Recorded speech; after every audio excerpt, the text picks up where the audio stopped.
గత పాలనలో గత 70 సంవత్సరాల్లో వినపడనంత దీని మీద గంజాయి మీద మనకి గత 5 ఏళ్లలో యువత నిర్వీర్యం అయిపోతే మా ప్రభుత్వం వచ్చిన తర్వాత వాటికి సెపరేట్ టాస్క్ ఫోర్స్ ఏర్పాటు చేశాం అధ్యక్ష.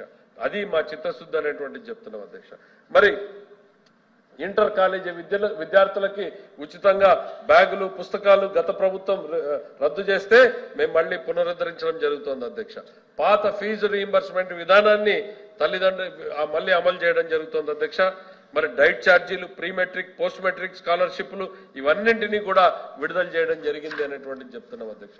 సుమారు 6,000 దేవాలయాలకు సంబంధించి ధూపదీప నైవేద్యాన్ని రిలీజ్ చేయడం జరిగింది. గత ప్రభుత్వంలో 5,000 ఇస్తే ఇవాళ 10,000 రూపాయలు ఇవ్వడం జరుగుతోంది. అర్చకులకు 10,000 నుంచి 15,000 రూపాయలు ఇవ్వడం జరుగుతోంది అధ్యక్ష. మరి అట్లానే కేంద్ర ప్రభుత్వంతో మాట్లాడి ఆంధ్రప్రదేశ్ ప్రభుత్వానికి ఎన్నడూ లేనటువంటి విధంగా దాదాపు 9,151 కోట్ల కేటాయింపుల్ని అదనంగా తీసుకురావడం జరిగింది రైల్వే బడ్జెట్ లో అనేటువంటిది ఈ సందర్భంగా చెప్తున్నాం అధ్యక్ష. అట్లానే పన్నుల వాటాని కూడా గతంలో కన్నా ఎక్కువగా 5,776 కోట్ల రూపాయలని ఈరోజు కేంద్రం నుంచి సాధించుకున్నాం అన్నటువంటి విషయాన్ని కూడా చెప్తున్నాం అధ్యక్ష.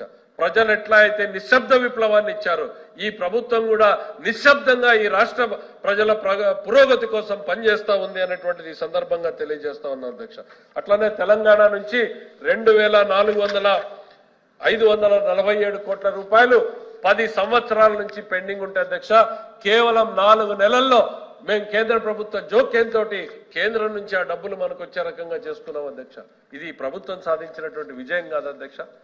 5 సంవత్సరాలలో కనీసం మీటింగ్ పెట్టుకోలేకపోయినటువంటి వీళ్ళు మా ముఖ్యమంత్రి గారు తెలంగాణ ముఖ్యమంత్రితో మాట్లాడారు. సమస్య పరిష్కారం కాకపోతే కేంద్ర జోక్యం చేసుకొచ్చి వీటిని విడుదల చేయించుకున్నామన్నటువంటి విషయాన్ని సందర్భంగా చెప్తున్నారు.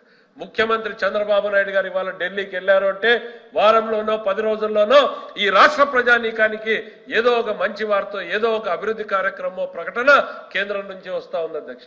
అదే గత పాలనలో ముఖ్యమంత్రి గారు ఢిల్లీకి వెళ్తే ఆ కేసుల వాయిదాల గురించో కేసుల్లో జాప్యం చేసుకునే దాని గురించే చర్చ జరిగింది తప్ప ఏ రోజు రాష్ట్ర ప్రభుత్వ అభివృద్ధి గురించి జరగలేదు అనేటువంటిది ఈ సందర్భంగా చెప్తున్నాం అధ్యక్ష.